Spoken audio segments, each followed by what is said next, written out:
طلاء الأظافر وهل يبطل الصلاة؟ طلاء الأظافر لا يبطل الصلاة.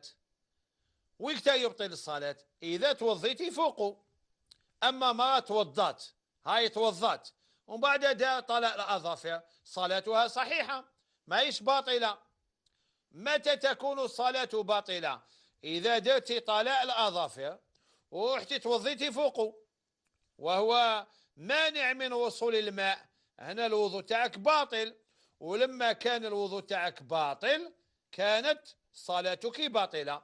ولا يجوز للمرأة أن تتزين إلا لزوجها.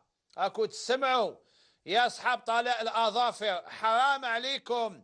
راني نشوف عجايز يا عبد ربي، عجوزة طبطبت ما بقى من نهارها نهار، ما بقى لها غير ما يسخن، وزعما دير طالع اظافر وخارجه. ومن بعد وحده جات عندي هكذا صبعتها، يا شيخ ادعي لنا. قلت لها ندعي لك تنحي هذه طالع الاظافر لان الوضوء تاعك باطل. ولما يكون الوضوء باطل صلاتك باطله. فهمتوها؟ كي ولاو عجايز لابسين الفيزو وداير الحمايه، حسبنا الله ونعم الوكيل، حسبنا الله ونعم الوكيل. يعني بكري كان الناس يفتنون غير من طرف الطفلة الصغيرة البكر، صغيرة شابة صغيرة، العلماء يقولوا هذه تفتن.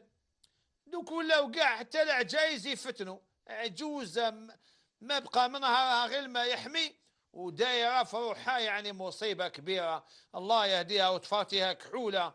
الله يهديكم ويتوب عليكم. وراهم الحجات المنورات، وراهم أمهاتنا وجداتنا اللي نعرفوهم، يا دايرة الفولارة ما شاء الله ومنورة غير بالوضوء، غير بالوضوء، وجهها نور على نور.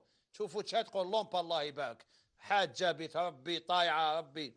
دوك لا عجوزة وتدخل على 12 تاع الليل، ومن بعد لو كان يهدر الشيخ يبات في دار الشيخوخة. حسبنا الله ونعم الوكيل.